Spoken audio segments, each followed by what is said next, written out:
The following is intended for mature audiences only. Discretion is advised. How you doing? Good, how you doing? My fault for thinking there's any place around here secluded.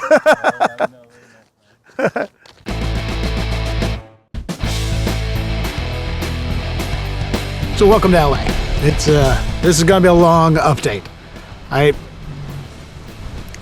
spent the entire month here and didn't record a single thing. It's been an interesting and busy month. It's been a good month. It could have been busier. I could have booked more things. All right, so sister and I did a lot of walking, a lot of hiking. A comedian friend of mine, Tia J, who I know through Clubhouse, back in the pandemic days, pandemic friend, soon to be guest on the podcast. Her and I did a couple of hikes together through Fryman Canyon. That's the name of the place. Right now we're at Griffith Park, which is nice and very hilly. There's a lot of up and down. A lot of walking up and down. So my friend Tia, she hikes every day. Actually, she runs. She runs through Fryman Canyon every day. And every day she's not working. And she does a bunch of social media posts, thoughts from a rock. She sits on a nice little secluded rock area and pontificates. And they're always full of positive vibes. You know, they're always good intention, good meaningful, thought-provoking conversations from herself to her camera. And I was very envious of these thoughts. I wish that I had that kind of confidence. We've talked about earlier the difficulties that I have just doing this, talking to it, especially finding a place here at Griffith Park that's secluded enough to record these, which is not at all. There's so many people around here. I found this little spot, and the only secluded place has no view because there's a fucking tree here. But anyway, I wanted to have that kind of mindfulness. Sister and I did a lot of hiking, a lot of exercising.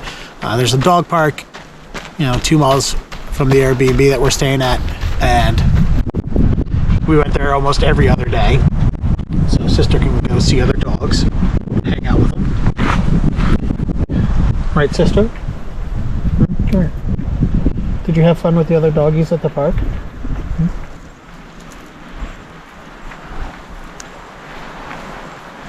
And then we would walk, I always tried to make sure that we walked at least 1.5 miles, 2 miles every day that we went to the park. There's a little gym and exercise equipment also there at the park that, I would try to work out in. And of course, the first 18 days I was here, it rained 8 of those days, something like that. It was a lot of rain. So it was a lot of wet pants on the workout equipment at the Eagle Rock Park. Of course, we got past that and did less working out, but we still did the walking and the hiking a lot. Sister, I know my updates are mostly sister updates because that's what people care about, her more than me. There was some upsettingness because sister hasn't socialized the way that she used to, so we don't go out the past year. I'd say her and I don't go to the park and socialize with dogs as much as we used to, and I wanted to rectify that because I noticed a small little regression in her interactions with dogs. She was getting agitated easily and quicker. When I first got her, she hated other dogs. As soon as she saw a dog, and it took 5 months of taking her to the park and letting her get close to dogs through a fence. That's what I did. Maybe this training will help somebody. We went up to a fence and let the dogs come up to her fence, and she would smell them, they'd smell her, and if she barked and snarled at them, and pull her away and scold her. If she wouldn't, give her positive affirmations and treats. 5 months of this every day. It took to get her to we would slowly start going into the park, come up to the dogs, and same situation, let her get to the dogs, let her get close, keep her on leash, and do this. And then slowly going into the dog area, let her go up to dogs, same thing. She barks and snarls, take her, walk, leave. And when she would be good, you reward her. You know, I think the vocal affirmations, both positive and negative, was a key to the success of getting Sister acclimated to hang out with other dogs. And eventually we could start going into the dog area, and she would be okay with dogs, and you'd take her off leash, and boom, she'd play with dogs. And she was good for 3 years. Probably close to 4 years. And now recently, she gets much, you know, she always had a little thing, if a dog gets too much in her mouth, like, I call it playing dentist, she would get upset and she would snap it at the time. And again, you know, scold her. And most people are okay with it, like, yeah, no, she's setting boundaries, that's fine, that's what dogs do, you know, or, hey, she's a puppy, she needs to learn, you know, our puppy needs to learn. They need to learn that it can't be this way. You know, and I want Sister to have healthy boundaries. I want her to also be accepting to other dogs. So there was that little back and forth. It was fine for the most part, and now, as soon as she's not see other dogs, but if any dog got too close to her too fast, she was snapping too easily, I think. And I don't want that to become a habit. I don't want her to regress into back to not being social with other dogs. So that was one of the reasons going to the park all the time. And it took almost this whole month, but there were still a little few incidents where she would, you know, fly off the handle a little too easily, if you ask me. But she seems to be better. She's better with the car. She gets less anxious in the car. There is still some drooling and panting, but it's lessened. She also reacclimates to calming down after the ride faster. So there's that. We got 10-day, 2-week drive back to Boston, a couple more cities to hit, a couple more shows to do, and hopefully by the time we get back to Boston, she'll just absolutely love the car. I don't foresee that happening. But the car is covered in her hair no matter what. So we had to move. There was too many people. In addition to you know, seeing pandemic friends and LA friends, there's actually a good surprise. Is I ran into my friend Casey Crawford here. He's a Boston comedian, and him and his wife, his wife works, she's a teacher at Berkeley. Peabody in Boston, the Peabody Institute. She's a teacher there, and I guess she has sabbatical times where they give her a semester to kind of just not have to come to the school to work and make a remote lesson plan. I don't really know the details. It sounds cool and fun, so what they decided to do is take advantage of that sabbatical, and they bought a camper van, and they decked it out, and they drove across country in a camper van, similar to how Sister and I are driving cross country in a Kia Soul. But they're living in their vehicle, and they're at an RV park, and they're having a good time, and they're going to be here for a couple months. So it was nice having a friend out here to do open mics with. It was nice having someone to hang out with, to talk about things. And what was even better is that I didn't have to make the decisions of the places I was going to go to every single night. Like, I could just text him and be like, hey, Casey, what do you want to do tonight? Which open mic do you want to go to? And I had somebody else on my side with me, and he has friends here, and it was a good time. The first open mic I went to in town was Boomtown open mic, was this brewery. On Monday night, the first night, the night after, you know, I got here on Sunday and got settled in. On Monday, went right back out to a comedy. And speaking of friends, I run into my friend Hendren Seavey, who was also Boston area comedian for a while, moved out here. He, a couple years ago, him and his wife, now wife, fiance at the time, they bought a bus, decked it out, and they drove across country just doing comedy. She works remotely, and he was able to do comedy as they drove across the country, living in this converted school bus. And then they moved out here, sold the bus, and he's just been living out here and doing comedy and doing well for himself. And actually comes to find out he's moving to Austin now. Go figure. And we'll see how that works out for him. But it was nice seeing friends, especially like surprise, like at the Boomtown mic. I'm just sitting there. It's a bucket mic. You know, you put all your names in a bucket, and they pull it out randomly. You know, they're like, next up's going to be so-and-so, and coming up the stage now is so-and-so. And, you know, as they coming up next on the stage is Dennis Maller. But before that, give it up for whomever it was. and I just feel somebody come up from behind me, put his arms around my shoulders, and just shook me a little bit and just whisper in my ears, like, "What are you doing here, motherfucker?" And I was like, Jordan. His real name's Jordan, but he goes by Hindrance CV. And I was like, oh, it was lovely seeing him there. Like, he's doing the work. He's putting in the time. Like, there was barely an open mic that Casey and I went to that Jordan wasn't also already at or was likely to be at. Typical case of sleep apnea is defined by if your body has to wake itself up more than 3 times in a night because it has difficulty breathing. My sleep apnea study showed on average I woke up 65 times an hour. Do you understand that's mathematically impossible, right, sir? Like, if you're awake 65 times in one 60-minute period, you're not sleeping, it's Netflix with your eyes closed.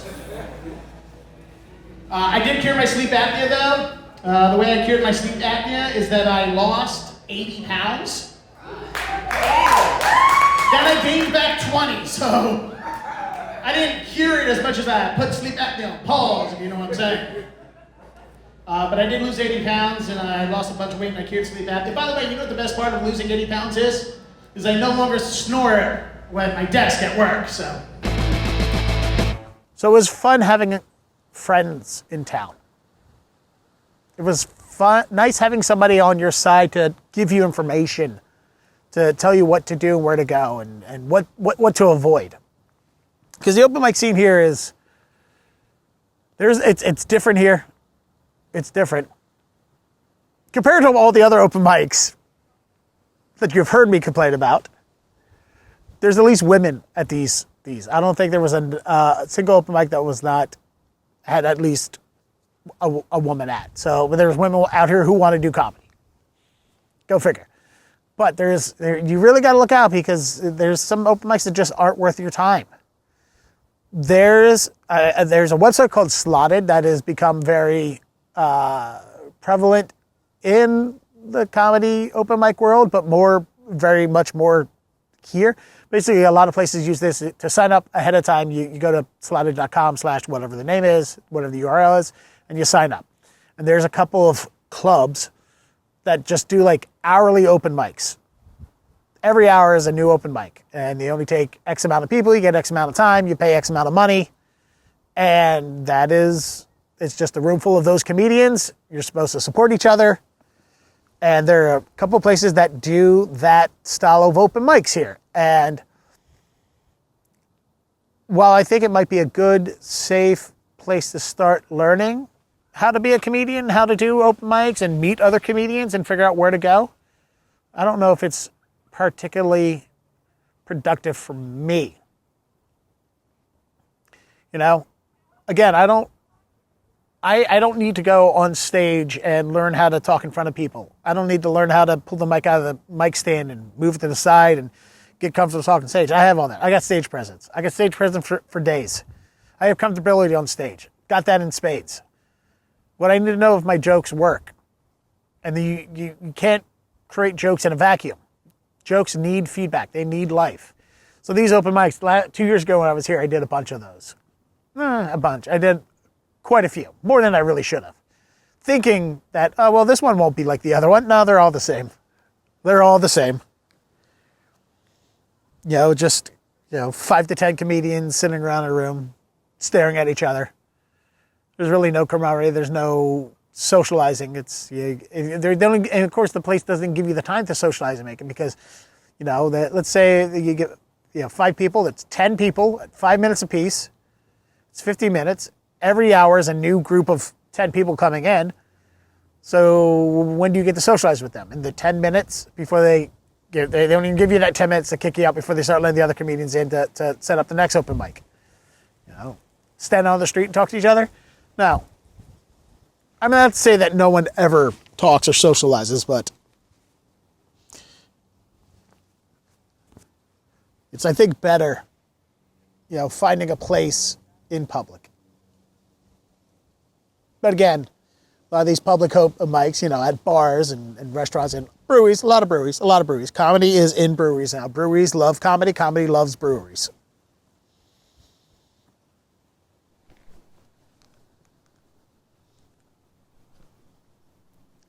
It's sometimes those aren't full of people either.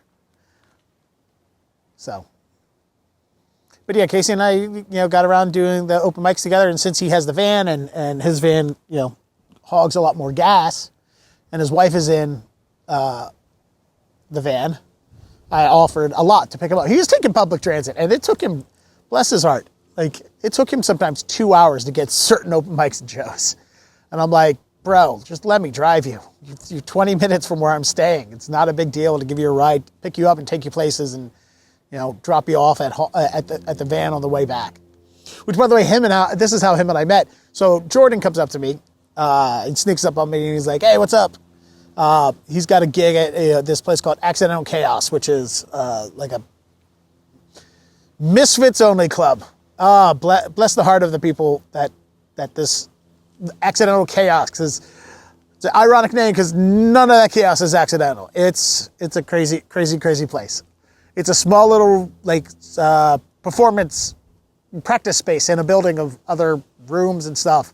Rented out, they decked it out, it's got chairs and a stage and a sound system and this and that, and they're doing comedy most nights of the week there, and there's open mics and there's shows, and it's BYOB, or they're selling beers illegally. It's a crazy little space, and it's full of the misfits of the misfits, which is nice. So, but Jordan had a show there on Friday, and he invited me. I was going to go anyway, and he was like, come along, I'll throw you up. And he ran into Casey and told Casey the same thing. So Casey and I went up. We did little times in front of a room full of misfits. It was fun.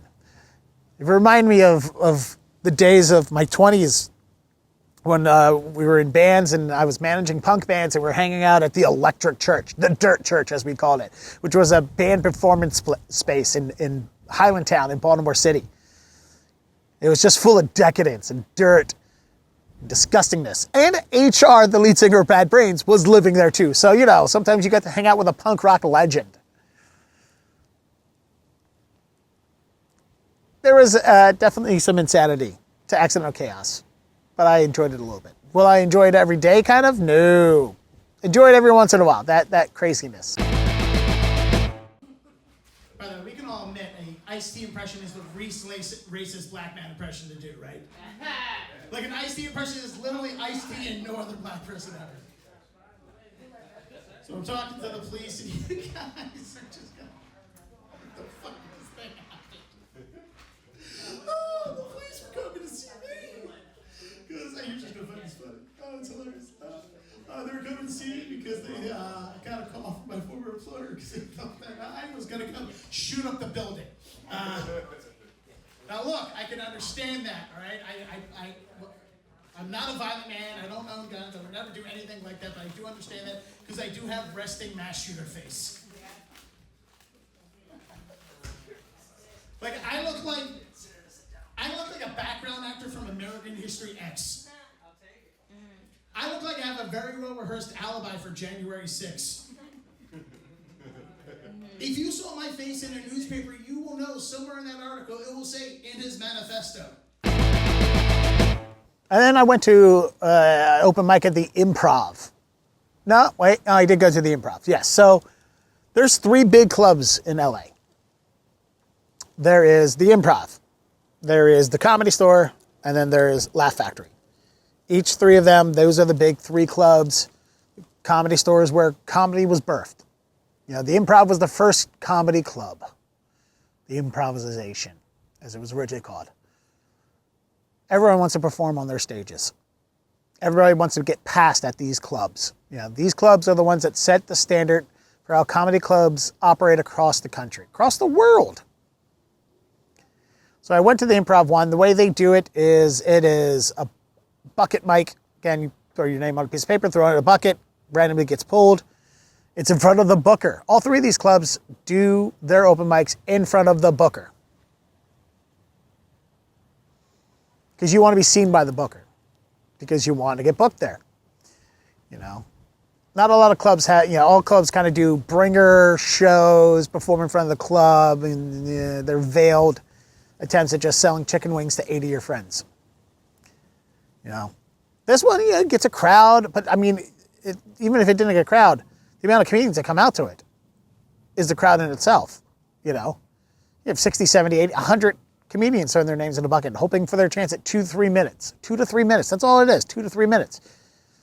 And some people say, you know, 2 to 3 minutes, that's not enough time to develop anything, that's not enough time to connect with an audience, that's not enough time to showcase your comedy. Well, that's what you have to do. This is not an open mic. This is not pontificating on stage. This is 2 to 3 minutes of your best material. And Casey and I had a couple of conversations about this, but when I did the improv, I did it by myself, and I went there and threw my name in the bucket, and it was a nervousness because I didn't want to miss my name getting called. It's another one that's like, pull a name out, all right, in the hole is so-and-so, up next is so-and-so, but coming to stage right now is so-and-so. And if you go out of the room and grab a drink, or go to the bathroom, they say your name, you miss it, you miss your 2 to 3 minutes. Nothing's going to come. It's not like the booker's going to remember your name and go, oh, we're never going to ever deal with that person again. We'll never let him on stage. But you don't want to embarrass yourself. You don't want to go over your time, which I did. Spoiler alert, I did. I had my 3 minutes, and I did well. The 3 minutes was great. I'm learning a lot of things about our country. One of the things I learned, did you guys know that Coca-Cola was invented in the city of Atlanta, Georgia? Yeah. Did you know the very first and oldest fast food restaurant is in the city of Atlanta, Georgia? Did you know the state of Georgia sells more Coca-Cola than anywhere else in the world? Did you know the official liquid of Georgia is insulin, because they all have diabetes? I also have diabetes, by no shock of anyone in the room with eyes. I'm having a lot of trouble with the diagnosis because, let's be honest, type 1 diabetes is a very serious and important medical condition. Type 2 diabetes is my fault. But here's the good news. I don't have type 2 diabetes. I have a third option of diabetes. Did you guys know there's 3 types of diabetes? Yeah. Why are there more types of diabetes than there are good Godfather movies? Of course, you don't have time to record. I don't have time to record. I didn't have time to set up the camera. I just did it. I don't even know if they let you. Some of them specifically say you can't record your set. Like, whatever. But I went over my time. I got called out, but it's fine. It was a good chance, you know. But also, that was one of the days, you know, the booker's not always there. They'll tell you ahead of time, you know, so-and-so's not Rita, in the case of the improv, is not here. And so what does it matter? You know, I performed well in front of the other comedians, which, you know, it helps you get recognized by other comedians who book shows and have sway in things. And the comedians who are going to give you advice and places to go and recommendations like, oh, yeah, I met that guy. He's good. He's funny, you know, if someone asks or if your name comes up again. And, of course, all the comedians are there, both good, bad. You know, everyone who wants to who's already not performing at the club, they're there. So I ran into some friends. I ran into my friend Reed Clark, who's a Baltimore comedian living out here. And he put me on a couple of his shows. We'll talk about those later. But the improv has 2 of those. You know, one called The Lab and one called the Bucket Mic or whatever it is. It might just be called Open Mic. Now, the way the Laugh Factory does their open mic, Casey and I went to it together. And it is, you got to show up at a certain time. First 10 names on the list, guaranteed to get shown. They'll take up to 20, 25 people. And it's a bucket after 10. You know, if there's, say, 50 people show up, those last 40, their names go in a bucket and they randomly draw the next 15 names. So you're not guaranteed to get on. I mean, you're not guaranteed at the other ones either, but the first 10 are guaranteed. And both the 3 times I went, I got on. And I got in there, before the 10-person cutoff. And most of the time there's only 20-some people there. They say, hey, we'll probably see everybody tonight. We're not going to do any random draws. Everybody's going to get. And again, it's 2-3 minutes, whatever it is. And the booker's there. And first time Casey and I did it together, Casey gets called back. I don't. You know, that's the thing. Hey, we want you to come back next week. You don't have to wait in line. You don't have to get early. Just show up here at 5:30 when we open the door. And you're automatically in the top 10, the first 10. So we came back the next week and did it together, and, you know, he did well again. And they didn't call him back, but, you know, I did a whole different set. One of the things that Laugh Factory asks you to do is be clean. Do 2 to 3 minutes of clean comedy. I cursed one storm, I said. Didn't even realize it. It took me a while later on before I realized that I cursed. I said bitch in one of my jokes. Oh, guys, thank you. Much like Andre, I recently just had that very important medical procedure where the doctor takes a finger and sticks it in a Yeah. That's the last time I go to that dentist. I live with obsessive compulsive disorder. I do not suffer from OCD. I suffer from people who talk to me like they think they have OCD. I was on a date with a woman one time and she goes, "Oh my God, I have OCD. That's why I gotta make sure all the pictures in my house are straight." I told her I was late to our date because I can't step on shadows. Like, you're not on my level, lady, okay? Don't culture appropriate my mental disorder. Speaking of mental disorders, I'm currently driving across the country right now with my service dog. Her name is Sister. Sister's a very cute name for a dog until you lose her. And then you gotta walk around the neighborhood. Have you guys seen my sister? She got out of her cage trying to eat a rat. Why are you calling the police? Put the phone down. Let me explain. With my dog, I got her during the pandemic originally. And when you get a dog what do people ask you? "Oh my God, is it a rescue?" You tell them if it is, and I hate telling people she's a rescue because then what's the next question? Who saved who? I hate that question. Because it's whom, bitch. Secondly, no one pulled anyone else out of a burning building, so no one saved anybody. Like, I got the dog during the pandemic, right? I'm not a hero because I adopted this dog during COVID. I got the dog because I wanted someone else to talk to other than my roommate. That doesn't make me a hero. That got me banned from PetSmart. I recently was diagnosed with diabetes, which makes sense because diabetes runs in my family. In fact, diabetes is the only thing that runs in my family. If more of us ran, we would have less diabetes. I'm Deadair Dennis, and thank you guys very much tonight. It was just a joke that I've been doing, and I said it. I mean, I cursed. So maybe that did get me to move on. I don't know. Again, Casey and I Casey had a theory. And we'll go over that in a second. And so the next week I decided to do a whole nother set of jokes, shorter jokes. I decided to do a story the second time.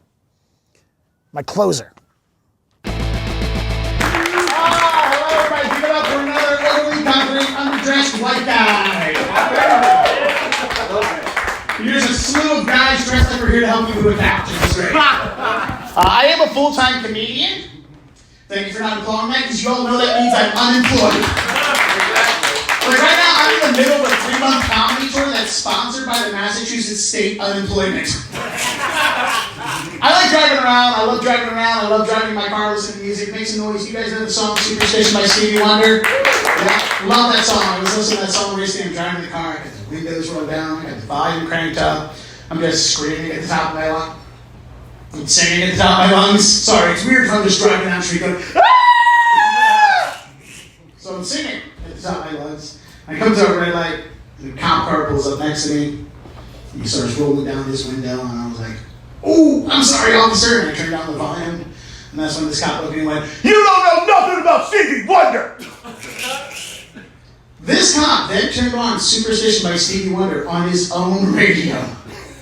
In the middle of the song. Peeled wheels, and then drove away through the red lights. Like, do you guys understand the only thing more awesome this cop could have done in the moment was just pop off caps as he drove away? I do love telling that story, because it's a true story mostly, but also because I do comedy around the country. And when you do comedy around the country, you end up having to do comedy in places that you don't expect to do comedy, like VFW halls or Knights of Columbus or places. And I was doing it like a variety show where there was musicians on, and I could like show, comedy show with burlesque dancers. I keep my clothes on, don't worry. And I'm doing that, I'm telling that story, and right, one of the musicians shows right here, front row, middle row. Listen to me tell that story, right? Pulls out this tiny little keyboard with a hose on it, puts the hose in his mouth and starts playing Superstition by Stevie Wonder on his tiny little keyboard. As I'm telling that story, I was like, "Oh my God, I didn't know you could be that much of a drunk. Your keyboard had a breathalyzer." I've been Deadair Dennis, thank you. I mean, I know this joke like the back of my hand. I know there's no cursing. It's clean. So I do that as well. It goes well, it gets laughs, and didn't get a call back. So Casey and I were talking. He thinks that the bookers want to see you doing topical material. They want to see that you can write jokes and keep the crowd engaged. Anybody can be funny when you're using tried and true material. I guess there's something like it comes to that. I mean, maybe they want to see you enough times. I don't know. Maybe they want to see you multiple times to see what you can do. I figure if I can go in there and I can give you solid after solid after solid material, then you'll book me. I mean, my material's not topical. It's not current. I don't have any jokes about what's going on in the world today. If something comes up, maybe I'll put something. I just avoid that stuff because there's just so much that's just overwrote and overdone, and it's everywhere. And it's just not me. I mean, again, I'll come up with a quip here or there, but I don't put things regularly in my repertoire. But he thinks the reason he got that call back is he had a good Cybertruck joke. That's kind of evergreen. And he thinks that maybe that helped him. And then the second time he did the next set, he didn't do anything really topical like that about what was going on in the world today. And he thinks that's what may not have called him back. I don't know. Again, the reason why I think I got hung up on not getting asked back for multiple auditions is because I thought I had a good foot in the door. There was another comedian that I know through the pandemic, Dan Green. We follow each other on Instagram. You know, we're not friends. We've probably never really talked outside of the couple Zoom open mics we did, but I messaged him because he runs a show, and I was like, hey, can I do your show when I'm in town in LA? And he's like, sorry, mate. He's from Australia. I'm not doing my show that month. I'm taking a break from it. All right, that happens. Well, he runs the open mic at the Laugh Factory. So I had somebody on my side, I thought, at least. You know, I mean, you can't rely on that. Can't rely on nepotism. That's not what I'm hoping. I'm hoping, it's because so-and-so knows and likes me. That'll get me the chance. No. I feel like it doesn't hurt. At least he saw me being funny. He saw me being charismatic and talkative and charming and not a crazy person that, I wear pants in public. I'm not going out on weird ramblings. I'm not a unfunny person. So I figure at least he goes, oh, hey, I know him, by the way. FYI. He's good. He's he could vouch. But he doesn't know me well enough to vouch for me. So I don't want to put that on somebody. But you can't help but think that. I was like, well, he knows me. But then again, maybe he also knows that, hey, I'm just saying that hi to him because he works at the club and I want to get in there. Who knows? But anyway, you make small talk with people. I would have made small talk with whomever it was that was working. To the store. The way the store does it, they have two different open mics, two different show open mics. One of them is on Sunday night at 10:30. It's called Set of the Night. And the way this one works out, because comedy clubs and bars, restaurants, breweries, they all got to make money. So they have open mics and they have comedy shows. And they have 2-item minimums, So if you come for the show, you have to buy 2 items. And sometimes the item minimums apply to the comedians as well at certain places. Obviously not book shows, but some people do open mics. It's like, hey, you have to buy 1 to 2 drinks or something to eat, food. So the club makes money. And now, so far the open mics I've talked about have not had item minimums. The store does. Saturday Night does. The way it works out is you buy something from the bar, write your name on the receipt, put it in the bucket. They draw names out of the bucket. And they put the 5 names at a time on the monitor above the bar. And so every 10 minutes or so, you have to check the monitor to see if your name's on it. And the best 3 to 5 sets of the night come back and later the night and they go do another 2-3 minutes in front of the audience, and the audience comes out for it, and they vote for it, and whoever gets the set of the night gets a guaranteed spot on the open mic on Monday night. The open mic Monday, it's 60 plus names, you sign up with the sheet, they randomly draw 20 of them, they post it on the window. If you're on it, bing, bang, boom, you get in. So Casey and I tried to do set of the night and the potluck open mic, as the store calls it, every Sunday and Monday. There was some that they weren't doing it, like Super Bowl Sunday, they weren't doing the game. Tonight is the Oscars. I'm surprised there's so many people out here because it's the Oscars. But again, maybe they're trying to avoid LA, so they came to Griffith Park. I don't know. And so they're closed down too.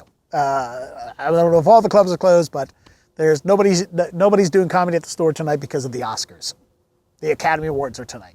Which, by the way, I wanted to go to the Academy Awards and watch, just hang out outside, and I don't think that's possible. I don't mind wading through an audience. I don't really care about seeing celebrities, but figure it was something to do. that I've checked out of my Airbnb, and we're going to drive overnight to Vegas, so I had to spend some time during the day doing something. So that's another chance, though, to perform in front of the booker. Those two shows at the Comedy Store, which, again, infamous. And it wasn't until the last week, the week before, the last Monday of February that I got on, that my name got drawn and did my 2 to 3 minutes in front of the booker. I want you guys to know I do not suffer from obsessive compulsive disorder. I live with OCD. I suffer from people who talk to me like they think they have OCD. I was on a date with a woman one time and I told her that I have OCD, and she goes, "Oh my God, I have OCD. I have to make sure all the pictures in my house are straight." I told her I was late to our dinner date because I can't step on shadows. Like, you're not on my level, lady, okay? Don't culture appropriate my mental disorder. And again, I think it went well. There wasn't as many people in the room. I was first to go up. There wasn't as many people in the room as I thought there was going to be, as I was hoping there was going to be. So it was a little light in there. But, the comedians who watched, comedians who hung out, they're all supportive. They're all positive vibes. I feel like they genuinely like my jokes, It's nice after a month that I started seeing people regularly and introducing myself to them and meeting people that, kind of built a camaraderie after a month, Now I'm losing all that and leaving for a year. And hopefully a year from now, those people, I can leverage those meetings with people and those connections with people I made. And so that's how the comedy club open mics work. And that's how some of these smaller little hole-in-the-wall places work their open mics. So where are other open mics? Well, comedians run open mics in places that they can figure out how to. And so we went to a couple of those. Most of them weren't worth it. Some of them were sad, full of crazy people, insane rambling people, or just rooms full of sad, depressed people just staring at you. So I'm having dinner with this woman. And she goes, "Oh my God, I have obsessive compulsive disorder. I have to make sure all the pictures in my house are straight." I told her I was late to dinner because I can't step on shadows. Like, you're not on my level, lady. Don't culture appropriate my mental disorder. Or, surprise, comedy show. I didn't know I was going to see this. Please go away. There was a bit of that too, which is, it wasn't as heartbreaking as it normally was. Casey, I kind of wish I would have went to this place. There's a place called Liquid Zoo in Van Nuys that has a Sunday open mic. Maybe we'll go to it tonight. It's a crazy town. Casey went to it, and he told me that the guy who went up to do comedy before him finished his set by doing a bump of cocaine on stage. So there's that. There's that kind of insanity that happens at comedy open mics here in LA. But it's not the insanity. I mean, that's a good story. Good enough to where I told you about it. I don't need to experience it, but I can tell you about it. I don't need to experience it firsthand. But that's the insanity that kind of happens at comedy shows in LA, at open mics.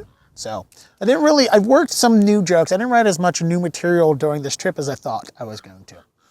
Luckily, the new stuff I wrote instantly worked. And so it got moved into the regular repertoire. Now, the last place to talk about when it comes to open mics is Flappers. Now, I have a relationship with Flappers. I worked for them during the pandemic. I got close to owner Barbara. I got close to Josh the booker. And it turns out the way they do open mics is a little untraditional. Apparently, their open mics were in the bar, and they were very traditional. And in the Yoo-Hoo room, they have three rooms. They have the bar, they have the main room, they have the Yoo-Hoo room. They apparently do their open mics untraditionally. And what happened was, first off, they have this whole comedian login profile system that they do where you have to create a profile, you have to get passed, you have to go to a booking audition, do 2 minutes in front of Josh. And I did that over the pandemic on Zoom, which was, it was a formality, basically, because I was already performing at their open mics. They already could see that I'm not a crazy person, and somebody already booked me on one of the Zoom shows that Flappers was doing. So they're like, we just need you to do this little audition thing because this is just our policy. It's not, you're already booked on shows and we're not going to unbook you. So I did it years ago. So they make everybody do this audition thing now to get on the open mics. And the reason is because they were having some issues with open mics apparently, where people, showing up and, not buying item minimals, not paying the other thing that I say, instead of item minimals, a lot of places do open mics and they, it's $5 or $10. $5 for 5 minutes, $10. I mean, it's a very New York thing to charge for open mics, and LA does it too. It's a very commonplace thing here too. So it's not that big of a deal. I guess there was an incident of a couple crazies, and so they moved the bar open mics out to the patio, so it's outside. So I did a lot of those on like nights where it was free, because also I had a $1,300 gift card to Flappers, so I went to Flappers a lot just to buy food, and I would do the open mic, eat, and their open mic went from having a lot of people to having few and few people, because you can't access the information online. You have to log in your profile. To get in the profile, you have to audition, and it's a whole thing. And they're going through a lot of changes in the way their standard operating procedures are right now. And I don't know if they're all for the best. I wish it for them to be the best, but I talked to the staff a lot. Like I said, I spent $1,300 at Flappers this month. I was there a lot. And so the staff themselves, most of whom are not comedians, they're just regular people that work at bars and servers and bartenders and ticket takers. And they have some issues with the system as well. And I think personally, with the way the open mics are working, they're not developing new talent, which is going to hurt them in the long run. It's already hurting them because they're just turning away business or not being set up for business because nobody's coming to the open mics. They're not getting comedians to show up there. They're not creating a new talent. So that's their way. That's their thing. I hope it works out for them.